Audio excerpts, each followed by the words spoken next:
Whoa, look how thick that gets. All right, if you're like me and if you're wondering if you can reuse the same yogurt to make the next batch of yogurt without having to purchase more yogurt starter culture, in this video, we're gonna see how it turned out. Hi everyone, I'm Veronica, a former professional chef turned homemaker, and I love sharing all kinds of small kitchen appliance tutorials and cooking tips and tricks.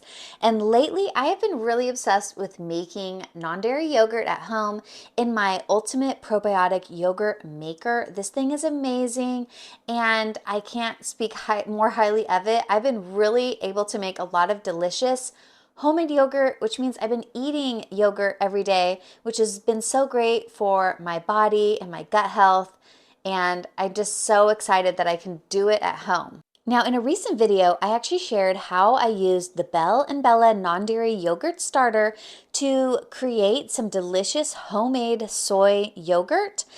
This is such a great non-dairy yogurt starter. Some yogurt starters are not non-dairy, so it's definitely important to get one that is. And there's another brand, and I compared that other brand with this brand in another video, which I'll share links in the description to all these videos that I've made. I actually have a whole playlist on YouTube of soy yogurt making and non-dairy yogurt making.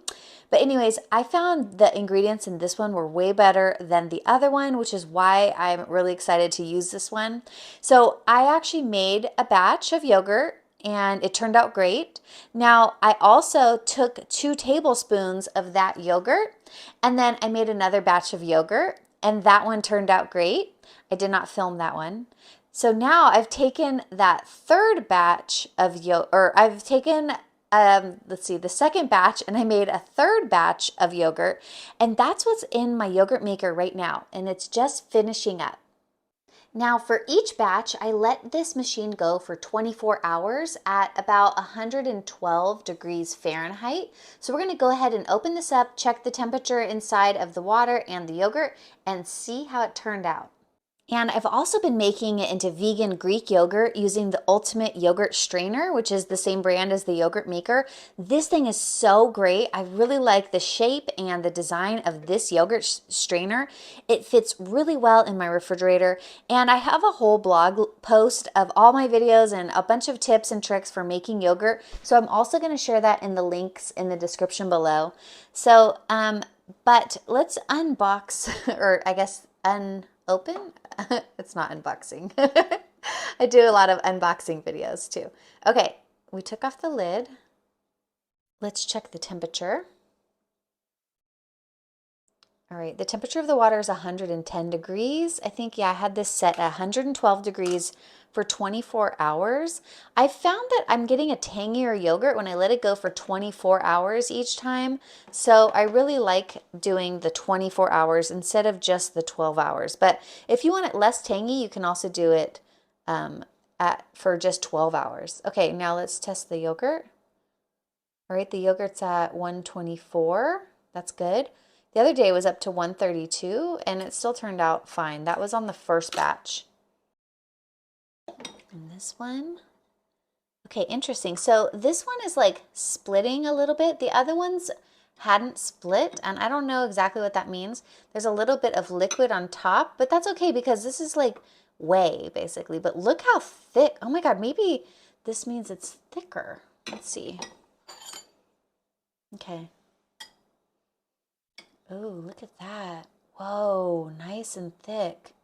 It's amazing that you can just pour a box of soy milk in here with a little bit of yogurt and then it turns into thickened soy milk like this. I've been really enjoying having the thickened soy milk, turning it into vegan Greek yogurt, and then putting toasted oats and toasted pecans on top. It's been so delicious every morning. This is packed with protein.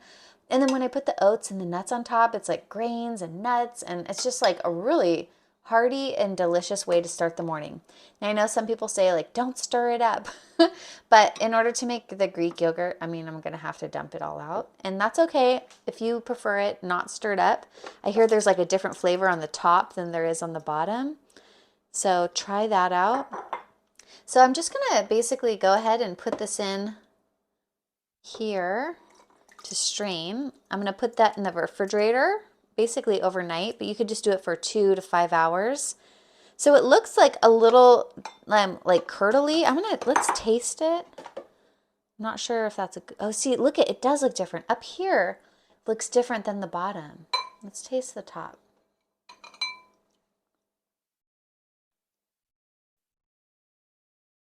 You guys, super tangy and creamy.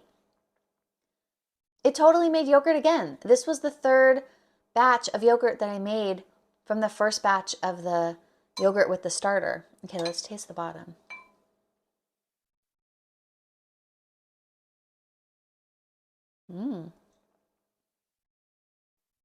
Whoa, different. It's different from the top and the bottom. It's definitely like more curdly. Probably should use a clean spoon every time. Oops, that's okay. I'm gonna eat basically this in the next day or two. Okay, I got a clean spoon, but actually what I'm gonna do right now is reserve about 2 tablespoons of this for my next batch, and I'm gonna keep going and see how long I can use this same batch without having to start another starter, and I'm gonna keep you updated, and so stay tuned if you're interested in this kind of thing.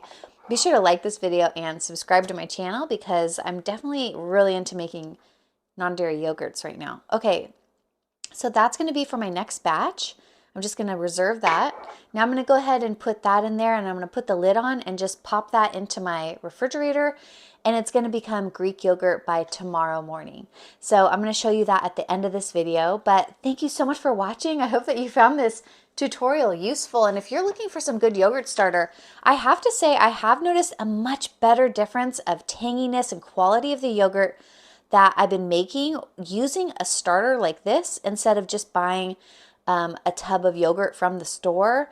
I've done that and it turned out good, but it honestly was not as tangy. So I'm wondering if it's less active of cultures, you know? And using this yogurt maker has been way better than using the Instant Pot because I can actually program it to be like a specific temperature for a specific time, and it's much more controlled of a yogurt process. So if you're interested in getting a yogurt maker or a strainer or these cultures or even a thermometer, definitely check out the links in the description below. Those are my affiliate links, which help support my channel. So thanks for watching. If you found any of this useful and you decide to purchase any of these things, please use my affiliate links because it's a direct way of supporting my channel at no additional cost to you. All right, thanks so much for watching, and I'll see you in the next video. Bye. All right, it's the next day and my yogurt has been straining, and look at this.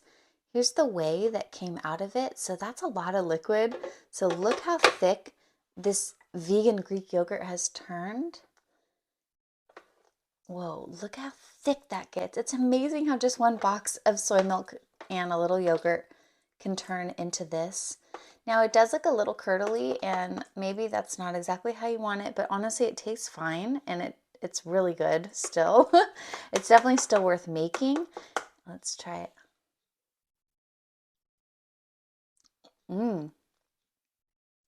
It's so tangy.